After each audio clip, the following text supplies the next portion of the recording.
What is going on, everybody? It is Friday, December the 31st, New Year's Eve. And that means, of course, it's time for my News Radar.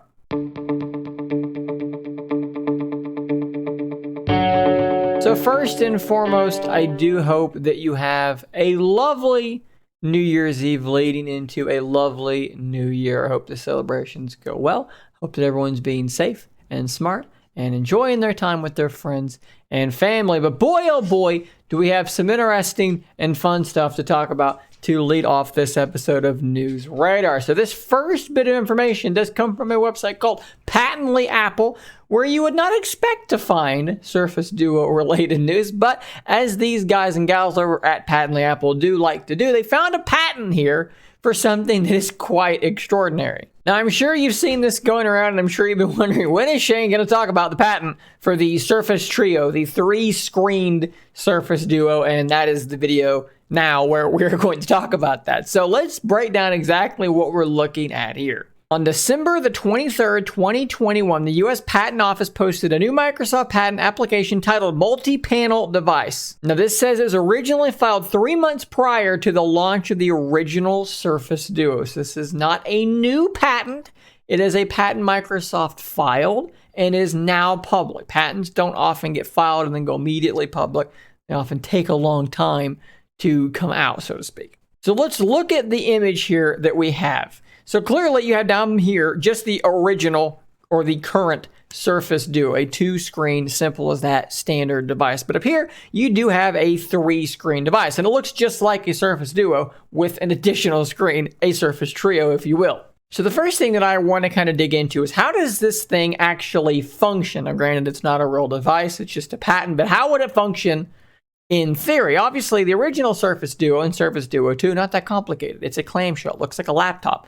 You open it up, now you got a book, you fold it around, now you got a phone. Pretty simple. There's really only a couple of things that this thing can do, but we need to kind of drill into this thing, Surface Trio, and determine what kind of movement it's going to have. And luckily, they did link the actual full patent here. So we're going to kind of look at what the verbiage is and talk about what exactly I think it might mean. So if we go all the way down to this section here and way down in this patent, we're going to walk through this.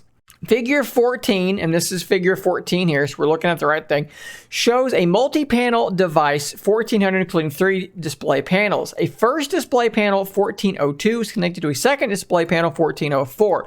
So you have 1402, that's panel number 1. Let's actually make this big. And then 1404, the second panel, and it is, in fact, joined by a hinge. 1406 is the name of the hinge, and we got 1406 there. Okay. The second display panel, 1404, is connected to a third panel, 1408, via a second hinge, 1410. This is a lot of numbers. We got 1404, 1410 is the hinge, 1408 is the third display. Oh, all right, this is all making sense so far. I'm not going to cover this sentence here because I don't fully understand what exactly they're saying. It almost sounds like they're saying that the first and the third screen are just going to be mirror images of one another, but that doesn't really make any sense. I'm not really sure that, I don't think that they're saying that they're just going to show the same thing at all times. That doesn't really make any sense. So I don't really know what they're saying here.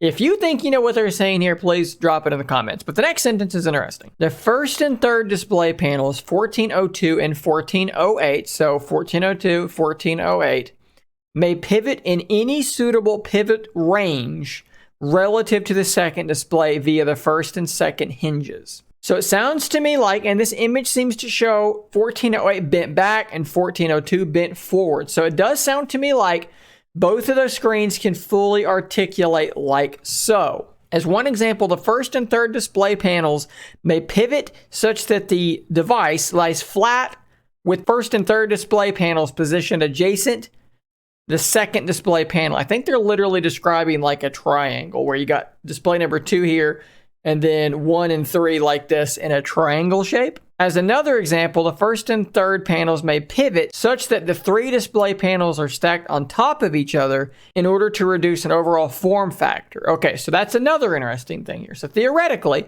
you could fold this one around which you know that the display is on the inside, right? It's on the inside there. So this is the back of the device. So now we got display touching display. Well, you can't then fold this one around this way because it's going to butt up against it. So this one's going to have to fold this way, which would, one, make the thing smaller. It would fold up like Duo, but just, 1/3 thicker.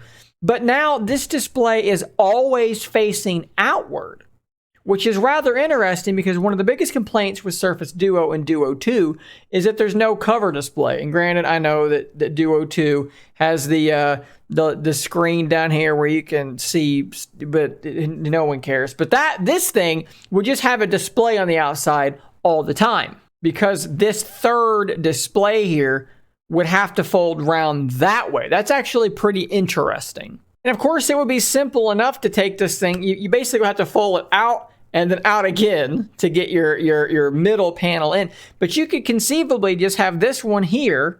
This is going to be hard for me to describe, but leave this thing flat, rotate it around, and just open it up so that these two screens are visible. Then you have a 2-screen device with a third screen on the back side over here, right? And then if you need the third screen, you could fold it around, and now you have the triple screen. So I feel like this thing will be usable in 1, 2, or 3 screen kind of modes. So guys, I would love to know what you think about this Surface Trio concept. I'm going to link to the Patently Apple article and to the actual patent itself. Please dig through it, and if you find anything interesting, drop it in the comments down below. But it's important to note that right now, this is just a patent. Is Microsoft actually making this? Are they actually developing this concept? I don't know. I've not heard anything about it.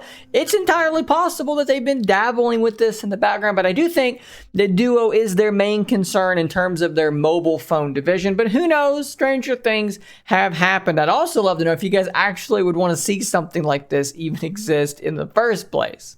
So do you guys remember right before the Z Fold and the Z Flip were set to launch, there were all sorts of these projections about where these things would land in terms of their sales numbers, and Samsung was saying they hoped they were going to sell way more Z Flip 3s and Z Fold 3s than the Fold 2 and the Flip 5G prior. And some analysts even had them selling 3 times more of these things compared to last year's models. Well, we have some crazy information here. So the first thing here comes from CNET. Samsung says it sold more foldables in Galaxy Z Fold 3's launch month than all of 2020. That is absolutely insane. And it's something that has been true for me anecdotally as well, because I'm seeing real people in the world, like a lot, carrying Samsung folding phones. People carrying the Z Flip, carrying the Z Fold. One of my friends just bought a Z Fold 3. One of my coworkers had just recently bought a Z Flip 3. I saw a Z Fold 3 out at a restaurant the other day. I'm seeing these things all around, and that was not the case 1 calendar year ago. Going further than that here, so Tech Radar says Samsung foldable sales are up 4 times from last year. So we're talking about the fact that they were hoping, analysts were saying, 3-fold market growth. Well, they actually have done 4 times growth. Now, I know that there's tons of people out there that are still looking at these devices and saying, oh, they're niche stuff still. They're not proven. They're not durable enough for the broad market. Well, these numbers are telling me that a lot of people don't agree. The reality is that I think there's been a general broader boredom with phones. And when you look at recent iPhone sales starting to slow down, I think people are getting sick and tired and bored of boring smartphones. And now that they're seeing the Z Flip and the Z Fold get good reviews and people talking about how good they actually are, and trust me, they're really good, these things are selling really well, despite the fact that there are some durability concerns, despite the fact that maybe the battery life on the Flip isn't as good as it was on their iPhone. People don't seem to care. They just want something different, something new, something unique. And because of that, Samsung is absolutely crushing right now in the foldables market. And it's no coincidence that you're now seeing patents coming out from Xiaomi making a pin-compatible foldable device. Honor is about to launch a device. Oppo is about to launch a device. Huawei, everyone's launching folding OLED devices. And the reason is because Samsung is showing the way. They're showing that not only can you do this, you can make money hand over fist doing this. It is profitable and you can sell this hardware. People are excited, and I'm excited that everybody's excited. Let's just everybody be happy and be excited about the excitement and all, and this makes no sense anymore. Sadly, we have to end today's episode with something that isn't exciting, and I'm not excited about the lack of excitement from people, because we talked about earlier this week that there was a December update for the Pixel 6 and Pixel 6 Pro that Google trickled out to a few users. And those few users said, oh my God, you've broken my phone, Google. What are you, OnePlus now? Delivering broken updates to my phone? And finally, Google has actually responded to this situation and admitted that they did, in fact, pull that December update because they knew now, I guess now they know, how broken it was. I hope that they didn't know it was that broken before they trickled it out. Maybe they knew there were problems and they thought, we'll sneak it out there and nobody will notice. Maybe, I don't know. But at any rate, they've pulled the update. They already pulled the update. Now they're admitting that they did, in fact, pull the update. So let's read here from Droid Life. Google confirms Pixel 6 December update pause. So Google is confirming there is a bug in the update that causes connectivity issues, causing phone calls to be dropped. Now, I've talked about in an earlier video that apparently there are more issues than just connectivity issues. Apparently, there's auto-rotate issues, and there's just broader sensor issues going on with Pixel 6. And it's important to keep in mind, not everybody's experiencing these problems. Not everybody got the December update, but of those that did get it, I do have people on Twitter that I follow that are like, hey, my Pixel 6 is fine. But I do have other people saying their Pixel 6 is effectively unusable right now. So this is, and it kind of reminds me of like the Surface Duo stuff, right? Where like some of us are like, I'm fine. Some of us are like, this thing is totally broken.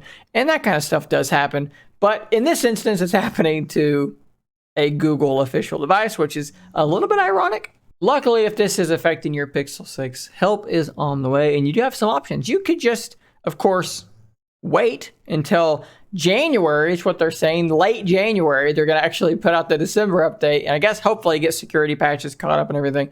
Late January, you could wait till then. Or you could factory reset the thing back to an earlier Android 12 issue. You could use the Android Flash tool and just do it that way as well. But anyways, you probably have to just wait because most people don't want to totally wipe their device and factory reset things. But if you're that buggy and you can't use your device, maybe you don't really have any other choice. But there's just a few weird things about this, right? I mean, first off, it's Google. It's the people that make Android. And it's really like, it's a bummer that they even pushed out this update at all if it had so many issues that they needed to pause it. Like, they should know better than this. This shouldn't happen, right? This just shouldn't happen. So that's weird. But then what's really weird is that they actually posted this little, thing saying this. Then they deleted it. And then they reposted it again, having changed nothing. So there's just a lot of weird stuff going on here. I don't really know what they're doing or why they're doing what they're doing. But at any rate, Pixel 6 December update is buggy. If you didn't download it already, you're fine. If you did, hopefully you're okay. And you're waiting until late January to get this thing updated again. And hopefully that will squash all them angry, mean bugs. Guys, this is all the news I have for you today on this episode of News Radar. Thank you so much for making it to the end of this video. If you decided to click that like button, to maybe click that subscribe button or that join button, thank you tremendously for that as well. Guys, I will see you in the new year. Actually, there might be a live stream tonight, so maybe I'll see you tonight. And until then, stay nerdy, my friends.